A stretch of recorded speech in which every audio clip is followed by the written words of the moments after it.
గత 2 సంవత్సరాల నుంచి పల్లి ఏరియా హాస్పిటల్లో పనిచేస్తున్నాను. డిప్యూటీ సెక్రటరీగా ఎండి జర్నలిస్ట్ డాక్టర్ బి శ్రీకృష్ణారాయణ. ఈరోజు అందరికీ తెలుసు, ఫిబ్రవరి 4వ తారీఖు ప్రపంచ క్యాన్సర్ దినోత్సవం. ఫస్ట్ ఆఫ్ ఆల్ మనం తెలుసుకోవాల్సిందంటే క్యాన్సర్ ఎందుకు వస్తుంది.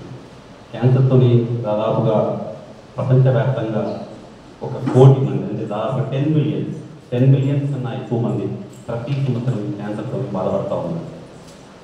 మనం ప్రతిరోజు వింటూ ఉంటాం, మన ఇంటి పక్కన వాళ్ళు, మన పేరెంట్స్తో, మన ఫ్యామిలీలో ఎవరికో ఒకరికి క్యాన్సర్ వచ్చింది, బసతార హాస్పిటల్ అడ్మిట్ చేసాము, ఖమ్మంలో హాస్పిటల్ అడ్మిట్ చేసాము, హైదరాబాద్, విజయవాడ చెప్తూ ఉంటాం.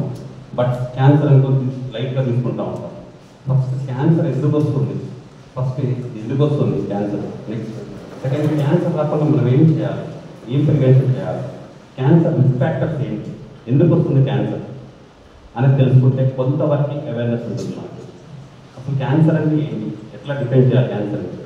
నార్మల్గా మన బాడీలో ఫ్రమ్ హెడ్ టు టో ఎక్కడైనా కానీ ఏ సెల్కైనా క్యాన్సర్ రావచ్చు.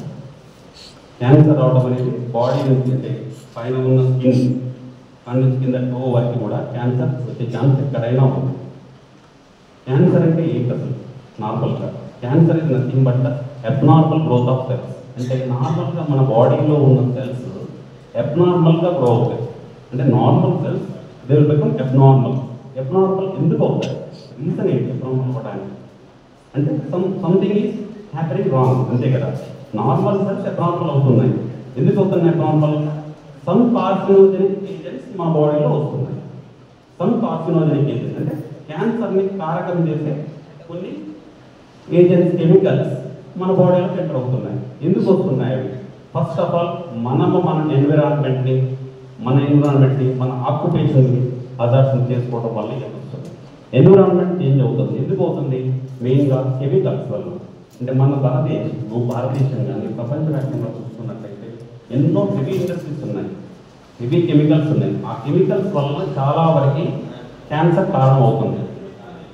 ఫర్ ఎగ్జాంపుల్ కార్సినోజెనిక్ ఏజెంట్స్ చూసుకున్నట్టయితే నార్మల్గా హెవీ ఇండస్ట్రీస్లో క్యాడ్మియం కానీ, థోరియం కానీ, యురేనియం కానీ, బెరీలియం కానీ, బెంజీన్, నికెల్, ఇవన్నీ హెవీ ఇండస్ట్రీస్లో కామన్గా వాడే హెవీ మెటల్ కాంపౌండ్స్. ఈ కాంపౌండ్స్ వలన చాలా వరకు కెమికల్స్ అట్మాస్ఫియర్లో ఎంటర్ అవడము, వాటికి మనం ఎక్స్పోజ్ అవడము. అండ్ డైలీ వేలో మనం ఒక ప్లాస్టిక్ బాటిల్ ఉంటుంది, వాటర్ తాగు అక్కడే పడేస్తాం. వాటర్ తాగు ఏదైనా ప్లాస్టిక్ ఇన్సిడెంట్ చేస్తాం. నెక్స్ట్ తర్వాత ఏం చేస్తాం, దాన్ని మనం కాలబెడితే దాన్ని ఆ ఫ్యూమ్స్ వస్తుంటాయి. ఆ ఫ్యూమ్స్ మనమే ఇన్హేల్ చేస్తాం, మనమే ఇన్హేల్ చేస్తూ ఉంటాము, మనమే కాలబెడతాం.